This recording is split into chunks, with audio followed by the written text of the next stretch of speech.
Thank you, Val. And we're gonna talk football. A lot of folks. I mean, the reason why you're here and stuff, people want to know about you, Rocky. They want to know your Vietnam service, okay, and what you went through, what you came back from. For folks, just to catch folks up really, really quickly, who Rocky Bleier is. We've touched on quite a bit of it already, but Rocky Bleier was you were of course, a Notre Dame University football player, national championship champion. But you went to the NFL, and you were in the NFL playing for the Pittsburgh Steelers, and you got drafted, a different kind of being drafted. And you went. And a side note is you would have been offered an officer position, but you went in the infantry. That's a side note. But you went and you got your butt kicked over there. That's what happened. Right. You got a Purple Heart, got a Bronze Star, and the big thing in the story that it will live forever, Rocky. It'll live forever. Was your comeback? That's right. And your doctor told you clearly you wouldn't play football again. I bet you some people told you wouldn't walk again. But if you would, take a few minutes for us. Yes.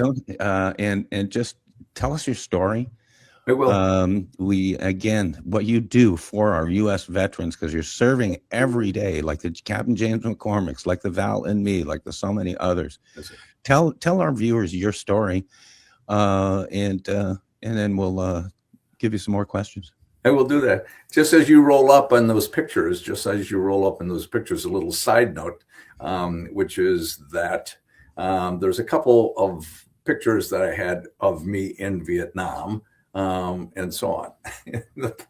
And the reason was there's only a couple is that I had about 7 or 8 rolls in my rucksack that I had not yet sent home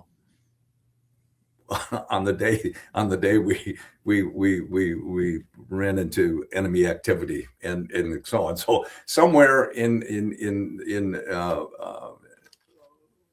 over in Vietnam, maybe if somebody found them, it could be in some museum.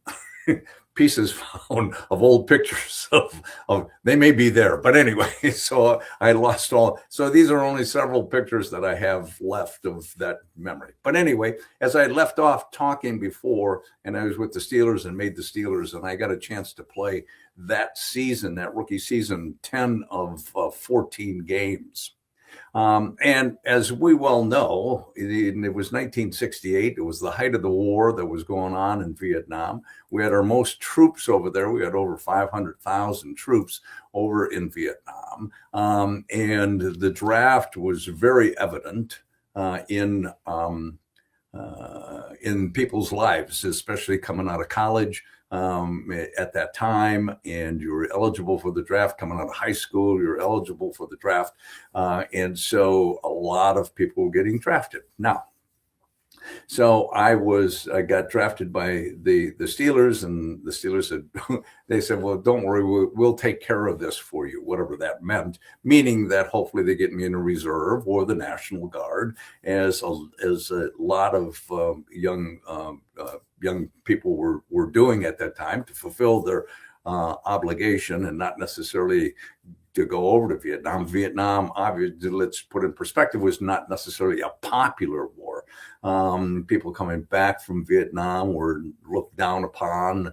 Some were spat upon. It was at times said, okay, change into civilian clothes, before you get off the plane or so on, so that you don't get bombarded by people and their feelings about the war. So it was that kind of thing. You weren't heroes. Nobody thanked you at that period of time. So the Reserve of the National Guard was an avenue a lot of people had taken.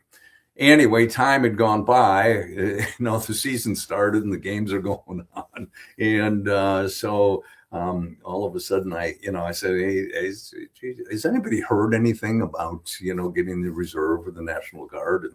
And they said, well, we're having our problems. The general got general retired, the congressman got defeated, whatever their contacts were, et cetera, et cetera, et cetera. So it was about the 10th game of the season, as I was saying, and all of a sudden I was sitting in front of my locker, and one of the equipment guys hollered over to me. He said, "Hey, Bleier, you got a letter over here."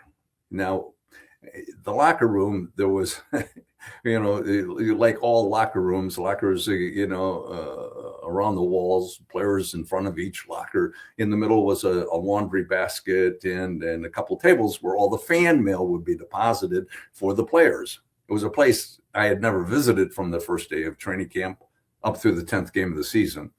Not when you're the 417th person picked in the draft, playing on a losing team, nobody knows you exist. My mother, God rest her soul, never even sent me a letter. But all of a sudden, as I had made mention, one of the equipment guys said, "Hey, Bleier, this letter over here for you." Well, I jumped up a little quickly,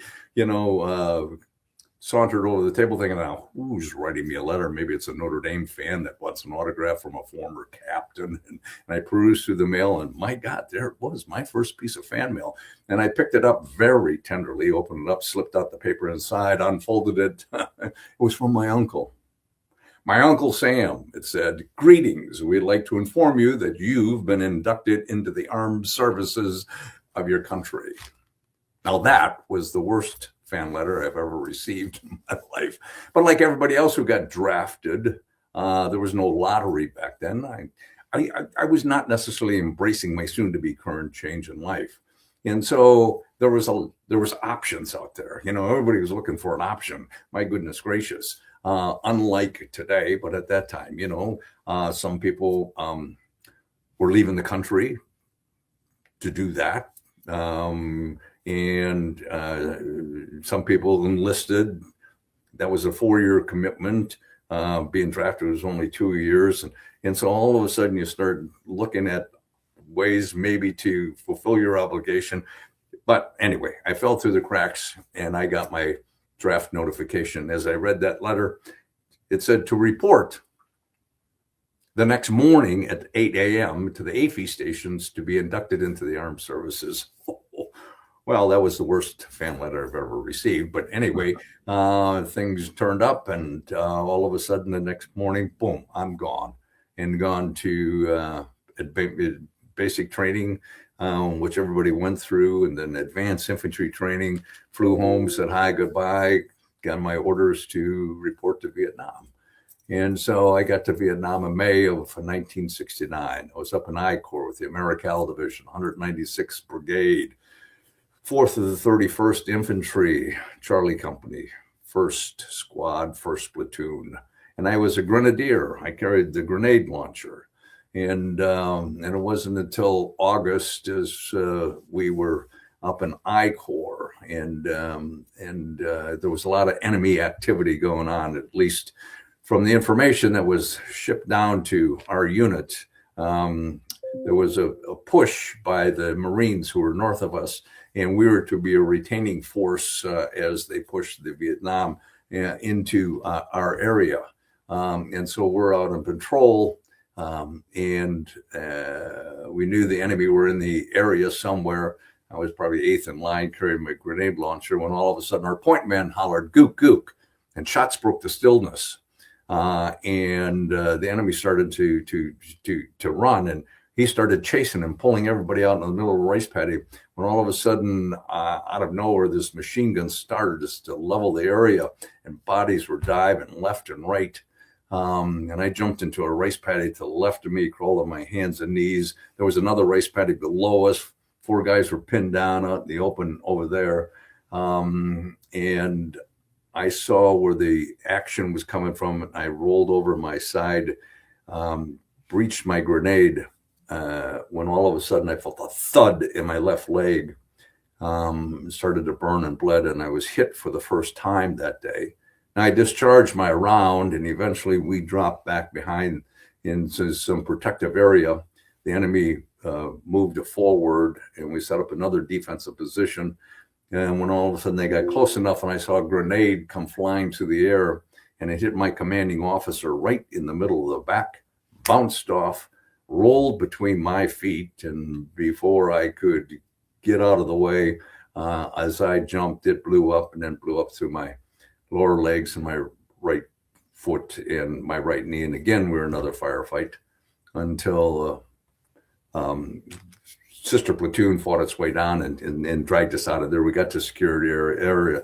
Helicopters came in, took us to an aid station, went to Da Nang where I got patched up. Then I flew to Tokyo where I spent 3 weeks in the hospital before I came back to the States where I spent 9 months in the hospital and went through 3 more operations because of the damage that had taken